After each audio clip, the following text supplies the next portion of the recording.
Hey, it's Bruce, and it's been an incredible week for this campaign fundraiser.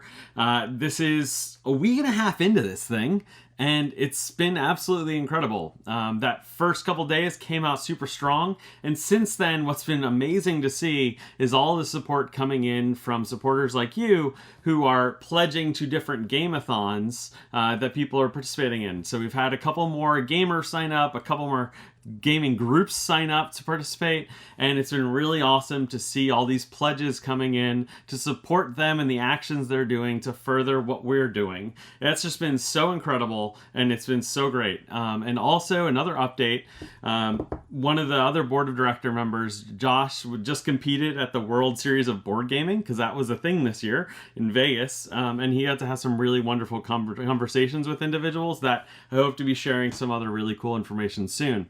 In this update, I thought it might be helpful, besides saying thank you for all the things, is to highlight two different things. One, if you go back to the page and you scroll down, I've actually been able to add in some testimonials from some of the different gaming groups we've sent in, that we've sent stuff to over the last couple of years. So I sent a call out to them last week. 3 of them already got back to me, and I've got more coming in every day this week. And I'm going to be adding them to that front page. So right now you've got the one from Aaron, Corey, and Nate. So that's Illinois, Iowa, and California. An elementary school, a high school, and a homeschool network. And so that's just so cool to get to share those things. I want you to go over there, see that impact, and if that inspires you, make sure to click share of this fundraiser and this support drive on your social media, so that way we can go out and impact even more students in different areas, because that awareness is really going to help us get on the radars of different educators and community leaders, so that way they sign up to become a gaming group. And those who have the ability will also sign up to pledge towards those different campaigns and also to the fundraiser itself.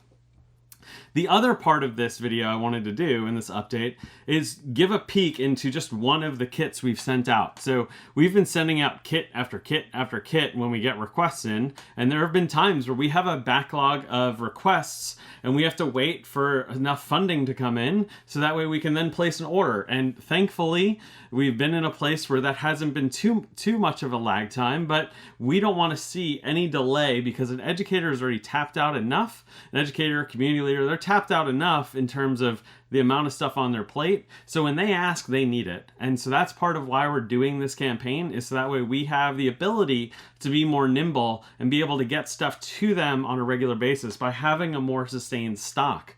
So that's why this is so incredible and so supportive of you to be part of this.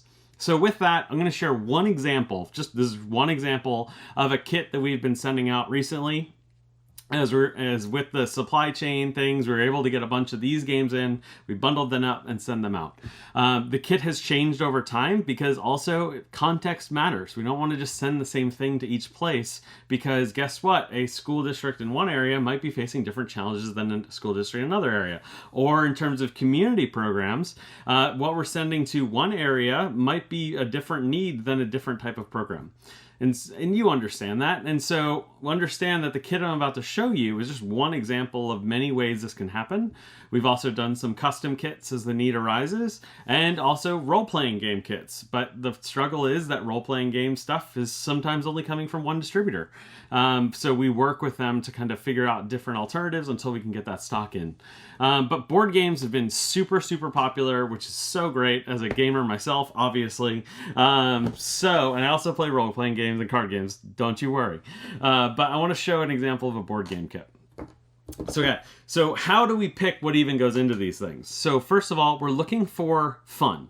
Obviously, we want to get students to the table, and we want them coming back, because the research we've done with a couple of our guilds shows that when you look at things like social emotional learning, in terms of learning outcomes, the more a student comes, the higher and higher goal attainment that they receive.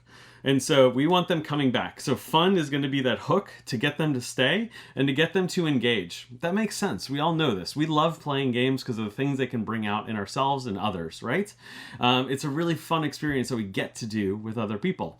And so first of all, fun. Second of all, we're looking, okay, can this be played in the typical time allotments that the instructors or community leaders might be having, such as, you know what? It's a 1 hour after school program, or I only have this homeroom for an hour. And those are the tightest constraints, right? Because that's going to be about an hour or 45 minutes for me in high school. That's what I remember that being. So you want it to be something that it can be set up and played in about 45 minutes.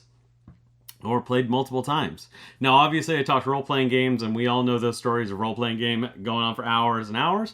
But you know what? That doesn't mean that's how a session needs to go, because we've been able to work with them. You only chop up this much. And we're going to highlight and give a couple opportunities each week for those students to really come out and shine.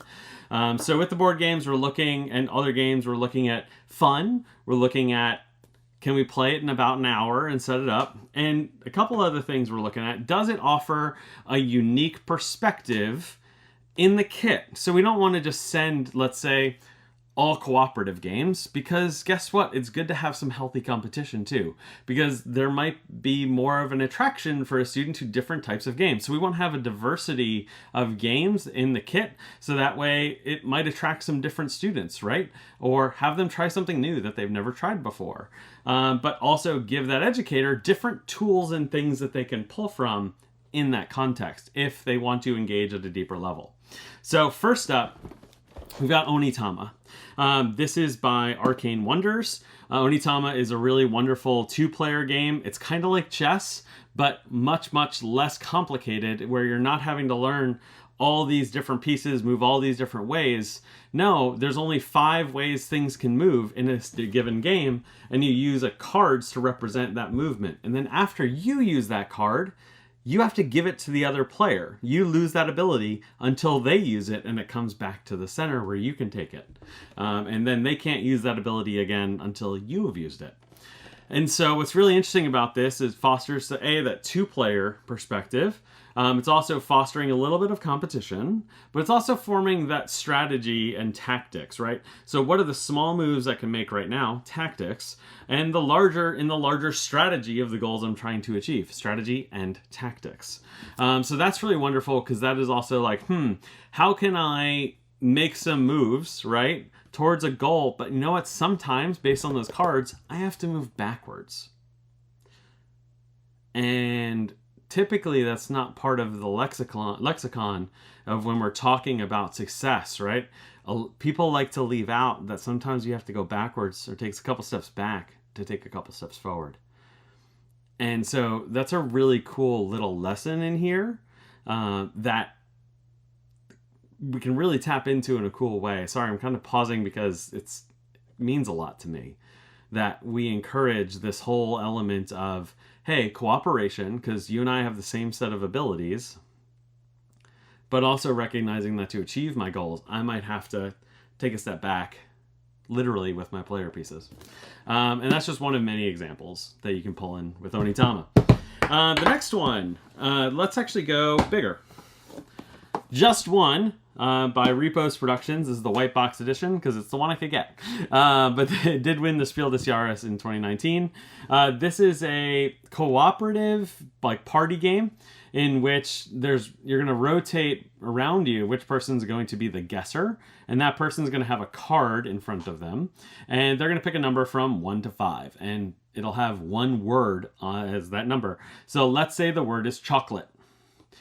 All the other players sitting around have this little easel they write on with a dry erase marker, and they can write just one thing, a word, a number, a symbol, something. The kicker is they're trying to give those as keywords, so that way the guesser can figure out the word chocolate, let's say, for example. Now, here's the interesting part, though.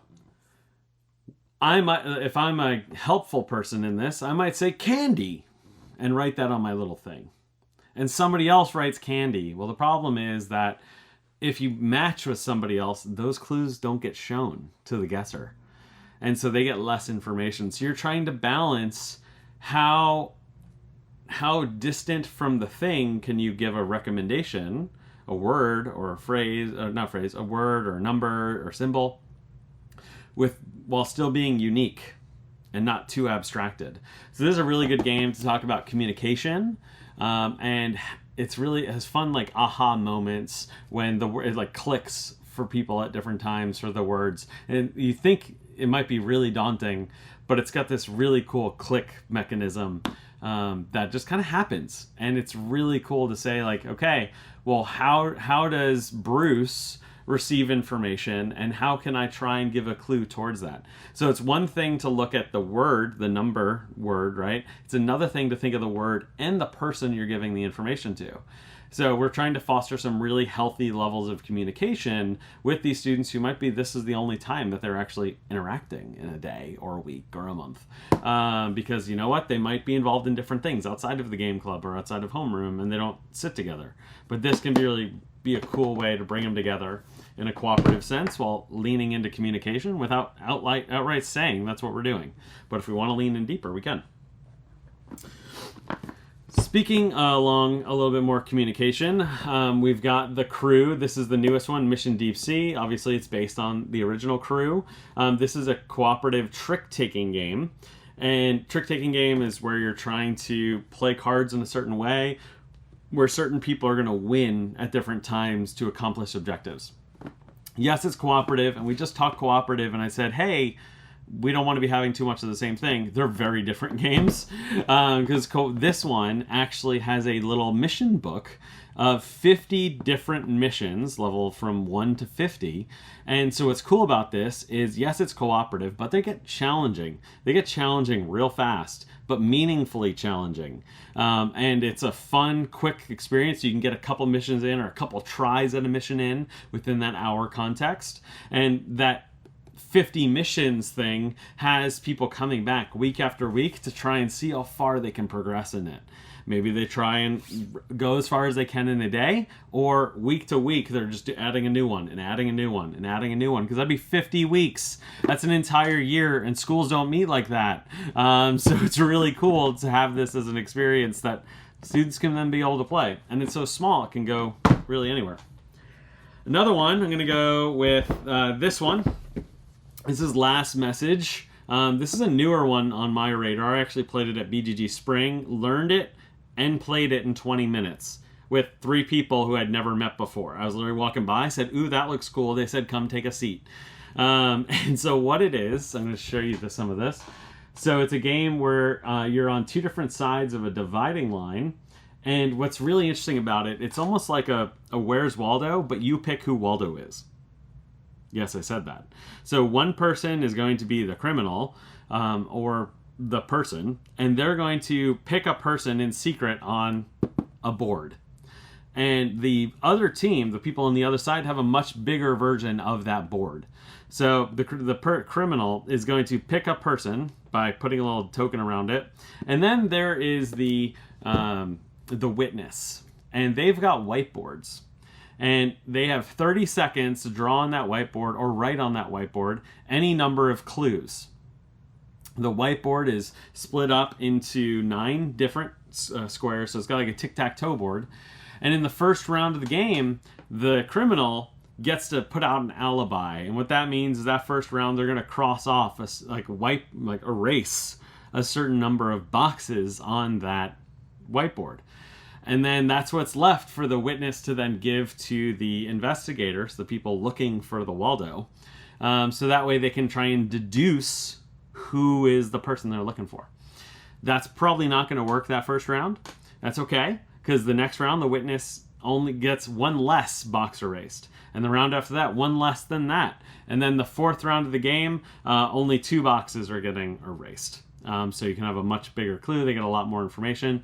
And every game I've played, it's typically come down to that last message, which is a really cool title and way to do this. So why did we pick this one?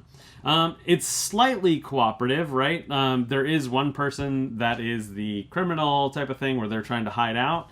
And so there is a little game with that. But what's really interesting about this, again, leads in on that communication.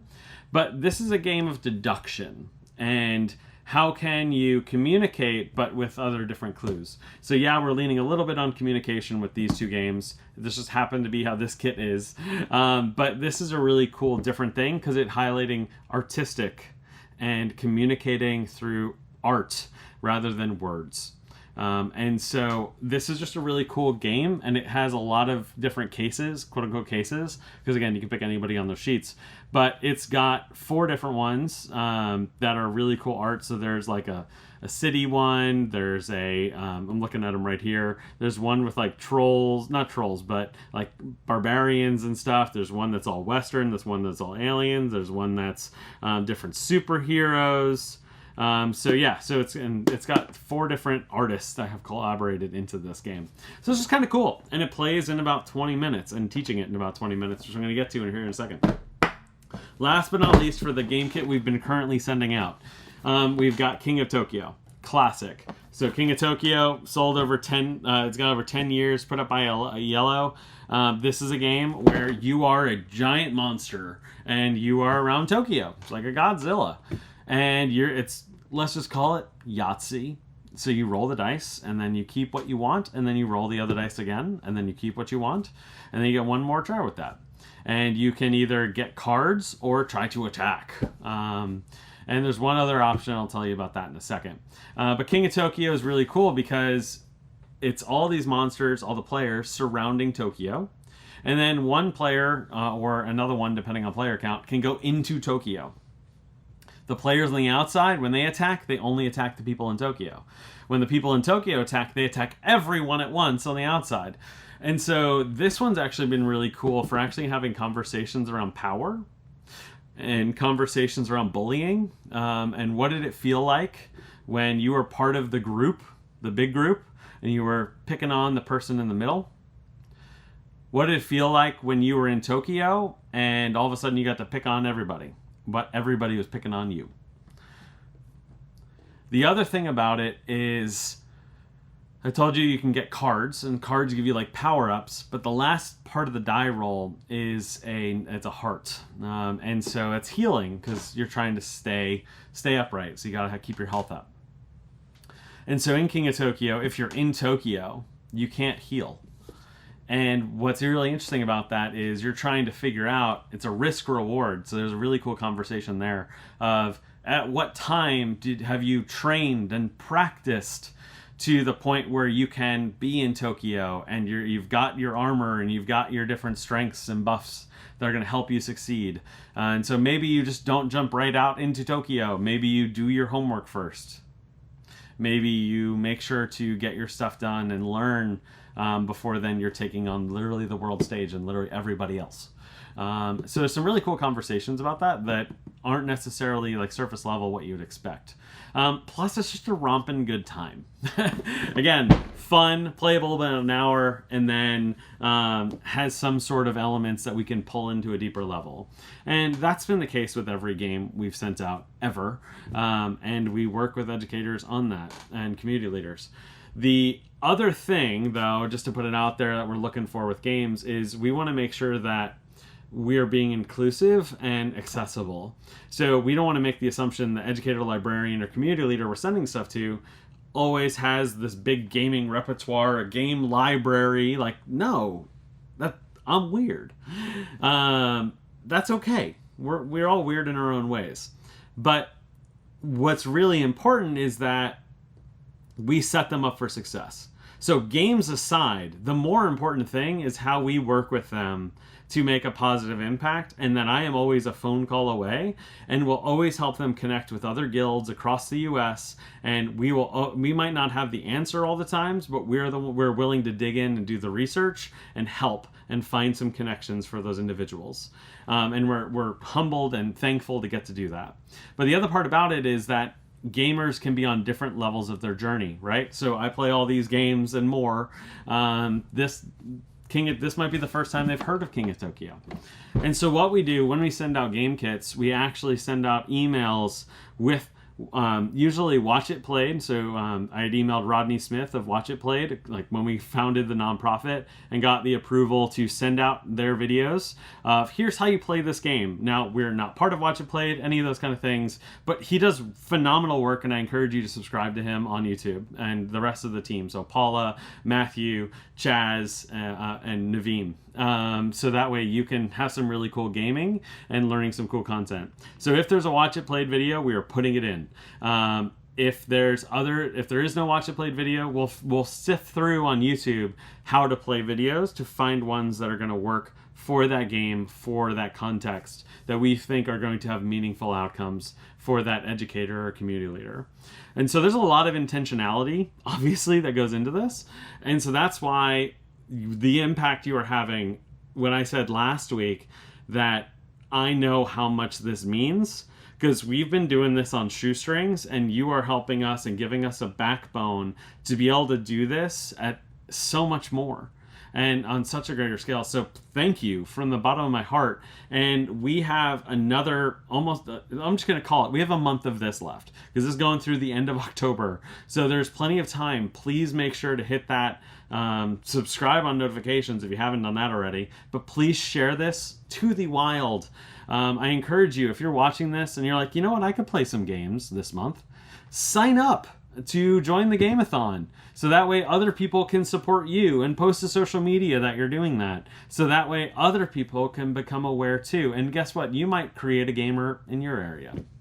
And so as always, I just thank you. The team thanks you. I can't wait to do the next update. I know I logged 2 plays yesterday, so come on, log your plays. And until the next update, thank you for making a positive impact, and I'll talk to you at the next update.